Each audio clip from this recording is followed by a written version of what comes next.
close to 2,000 years ago, Rabbi Akiva and Chachmei Yisrael was standing on Har HaTzofim, and they looked down below, and they saw foxes coming out of the Holy of Holies. The rabbis cried, Rabbi Akiva smiled, and then there's that famous dialogue between them. Why are you crying? He asks them. So they say, what are you talking about? And why are you smiling? So they said, we are crying because here it is, our holiest site in the world, and there are foxes walking there now. Ruined, destroyed, burned.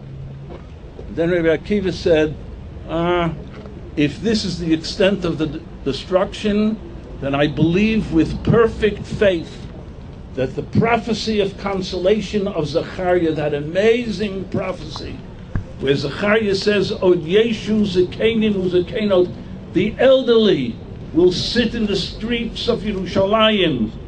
Boys and girls will be playing in the streets. You understand? I once went to Rabbi Akiva's kever. It's in Tveria. And I stood by the kever, and I read those psukim, and I said to Rabbi Akiva, if I'd have a can of spray paint, I would go through this whole country, and I would spray paint the country. Rabbi Akiva Tzadak. Rabbi Akiva is right. Whatever he saw is true, and we are the proof of it all. The Ramban came here in 1267. There were 2 Jews in Yerushalayim. 2 Jews. Take a look. Look what has come. We're living in awesome, great times. But there's still something missing. And I want to express it through a letter that appeared in the Jerusalem Post, must have been about 5-6 years ago. I'll read it. Pam Goldstein of Windsor, Ontario, anchors a radio show on her city's university campus. She writes about a victory party held by Arab students after Ariel Sharon's announcement of the proposed pullout from Gaza. According to one Arab political student, listen carefully. According to one Arab political student, Israel's destruction started in 1967 when Moshe Dayan returned to the Waqf the keys to the Temple Mount. And this Arab student said it was obvious to all of us that we wanted the land more than the Jews.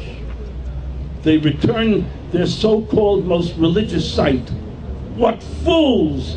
It was merely a matter of time before we weakened them even more. Pam Goldstein writes that I replied that a lot of people viewed Dayan's act as one of compassion. The students laughed. They laughed. Is Har HaBayit biyadenu? No.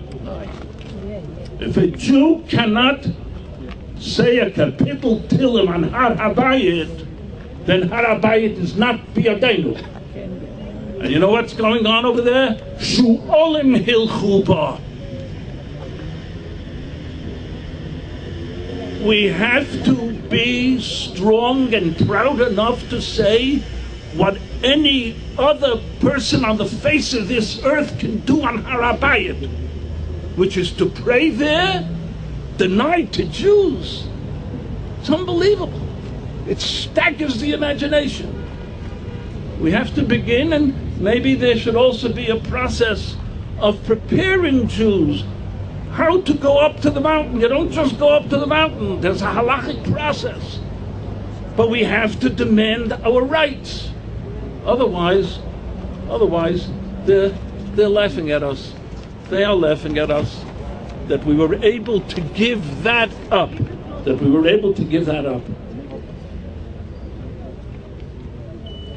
And one final point.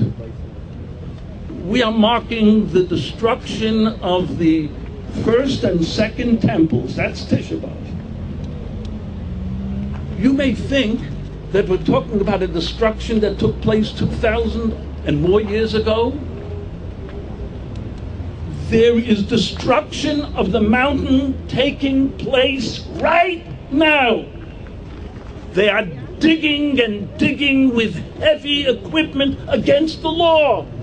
They're digging up all of Jewish history. They want to erase every trace of ours on that mountain. It's the biggest act of highway robbery in the world. That mountain belongs to us. And we're silent. They're digging and digging and destroying a wealth of archaeological proof because they say there was never a first temple or a second temple. And we remain silent. Making this march around the city and going to stand right beneath the Temple Mount, our cry to our government should be, it's our mountain. They must stop all of the destruction taking place. Churban HaBayit is taking place now. And we remain silent. So what kind of mourning? What is our mourning? We should be mourning for what's taking place every day on that mountain. And if we will tell the world it's ours and we want our rights on that mountain, the Rabbi Shalom is going to listen very, very carefully. All that he wants, and that's what he waited for till we started saying we want Eretz Yisrael, and we started coming back 100 years ago. It's time that we say we want that. Rabbi Shalom, we want that mountain. We want that mountain. We want to be able to build a Bet HaMikdash. We want a Mashiach. We are in the most awesome period of Jewish history. And it's a constant march of the Jewish people in Eretz Yisrael becoming stronger and stronger. We have to become proud Jews. We have to demand that which is us. And in Mirz Hashem, we're going to win. Just as we have been winning for 100 years, we're going to win.